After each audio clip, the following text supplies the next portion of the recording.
ताज्या घडामोडी पाहण्यासाठी सी24 तास या यूट्यूब चॅनलला लाईक करा, शेअर करा, सबस्क्राईब करा आणि बेल आयकॉनवरती क्लिक करायला विसरू नका।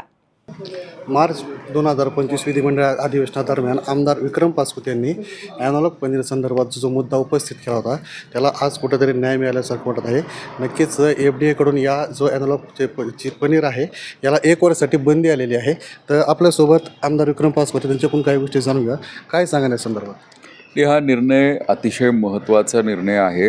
हा जनतेच्या दृष्टिकोनातनं, जन आरोग्याच्या दृष्टिकोनातनं हा निर्णय महत्त्वाचा आहे। त्याचबरोबर आमच्या दूध उत्पादक शेतकऱ्यांसाठीही महत्त्वाचा निर्णय असणार आहे। मी 1.5 वर्षापूर्वी विधानसभेमध्ये हा प्रश्न मांडला होता, त्यानंतर सातत्याने माझा पाठपुरावा सुरू होता।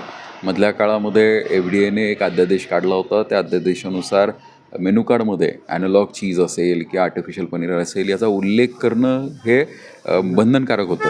पण दुर्दैवाने हा निर्णय होऊनसुद्धा मोठ्या प्रमाणावरती पनीरच्या ऐवजी आर्टिफिशियल पनीर किंवा ॲनालॉग चीजचा हा वापर हा सर्रास चालू होता। मग याला कुठेतरी आळा घालण्याच्या दृष्टिकोनातनं आपण सरकारकडे मी सुरुवातीलाच मागणी केली होती। 1.5 वर्षापूर्वी मागणी केली होती की आपल्याकडे कंट्रोलिंग एजन्सी तेवढी स्ट्रॉंग नाही, त्यापेक्षा आपण बंधन घातलं किंवा बंद केलं तर आपल्याला मॉनिटरिंगला सोपं जाईल।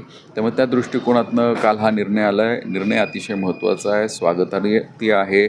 आयुक्त तुकारामजी मुंडे साहेब आणि मुख्यमंत्री आदरणीय देवेंद्रजी फडणवीस साहेब यांच्यामुळे हा निर्णय खरं तर होऊ शकला। पण ह्या निर्णयात सगळ्यात महत्त्वाचं इथनं पुढचं चॅलेंज असणार आहे त्याची अंमलबजावणी। म्हणजे ह्या निर्णयाची अंमलबजावणी ही काटेकोरपणे होणं गरजेचं आहे। ही झाली तर नक्कीच जनतेचं आरोग्य हे जे विषारी पनीर म्हणा किंवा विषारी गोष्टींमुळे पनीरच्या नावाखाली जे आर्टिफिशियल पनीर दिलं जात होतं हे कुठंतरी थांबलं तर नक्कीच आरोग्याला भविष्यामध्ये होणारा जो धोका आहे याच्यापासून कुठेतरी आळा बसू शकेल। सर, विषय असा आहे की जे जनतेप्रमाणे सांगण्यात लोकात असं येतं की जो पनीर आपण हॉटेलमध्ये विक्रीसाठी आणत होतात इथपर्यंत ठीक होतं, आपण हॉटेलवाल्यांच्या पनीर विक्री करण्यासाठी बंदी केली, मात्र जे कारखाने आहेत त्यावर देखील कारवाई होणार का आता? आणि यासाठी आपलं काय मत आहे एकंदरीत की पनीर विक्री ही हॉटेलमध्ये होती इथपर्यंत ठीक आहे, पण जिथं मूळ त्याचे कारखाने होतात त्या ठिकाणी काय केलं? आत्ताची जी बंदी आलेली आहे ती फक्त पनीरच्या वापरावरच नाही तर पनीरच्या मॅन्युफॅक्चरिंग उत्पादनावरती पण बंदी आलेली आहे, साठा ठेवण्यावर पण बंदी आलेली आहे। त्यामुळे हा निर्णय अतिशय महत्त्वाचा आहे। आता महाराष्ट्रामध्ये संपूर्ण राज्यात कुठेही आर्टिफिशियल पनीर किंवा ॲनालॉग पनीरचा मॅन्युफॅक्चरिंग करता येणार नाही, त्याचा साठा करता येणार नाही, त्याची विक्री करता येणार नाही। त्यामुळे हे निर्बंध हे प्रत्येक गोष्टीवर लागलेलं आहे।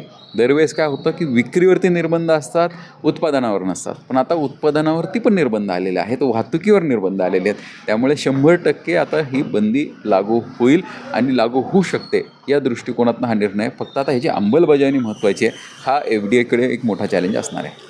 नक्कीच आपण हा मुद्दा उपस्थित केला, त्याला देखील यश मिळालं आहे। आता याचं जे यश आहे ते नक्की प्रशासनाला, शासनाला की जनतेला जातं, काय सांगा? याचं यश कुणाला जातं याच्यापेक्षा खरं तर मी म्हणेल याचं यश मीडियाला जातं, कारण प्रसारमाध्यमांनी एक अवेअरनेस क्रिएट केला होता आणि ह्या अवेअरनेसमध्ये मीडिया आहे, सोशल मीडिया इन्फ्लुएन्सर्स आहेत, यांनी हा मुद्दा जास्तीत जास्त समाजासमोर आणला, याची जनजागृती केली। त्यामुळे कोणत्याही मुद्द्याचं यश ही जनजागृती असते। आता ह्या बंदीची जनजागृती झाली पाहिजे, ती झाली तर नक्कीच हा मुद्दा कुठेतरी कडेला गेला असं म्हणायला काही हरकत नाही। एक शेवटचा प्रश्न, जनतेला काय आव्हान कराल सध्याला? आपण सगळ्यांनी लेबल्स वाचले पाहिजे। म्हणजे अनेकदा आपण पाहतो मार्केटमधून कोणतीही वस्तू विकत घेत असताना त्याच्यावरती लेबलवर स्पष्ट लिहिलेलं असतं, दुर्दैवाने आपण लेबल वाचत नाही। आपण प्रोडक्ट घेतो, लगेच खायला वापरतो। प्रत्येक प्रोडक्टवरती जर तुम्ही लेबल, त्यात इन्ग्रेडियंट लिस्ट असते, ही जर वाचायला सुरू केली तर कोणाचीच फसवणूक होणार नाही, कोणाच्या आरोग्याला धोका होणार नाही। पहिलं तर ह्याचं जे श्रेय आहे ते त्यांनी जनतेला असेल किंवा मीडियाला असेल, जे प्रसारमाध्यमातून या वारंवार बाहेर जनतेपर्यंत ही गोष्ट पोहोचवण्यात आली यांना दिलं आहे। त्यामुळे नक्कीच ह्या जो यांनी उपस्थित केलेला मुद्दा आहे हा नक्कीच प्रभावी ठरणार आहे आणि नागरिकांच्या आरोग्याची जो खेळ चालू होता याला कुठेतरी चाप बसणार आहे, या ठिकाणी असं दिसत आहे। सुहास कुलकर्णी, सी24 तास, श्रीगोंदा, अहिल्यानगर।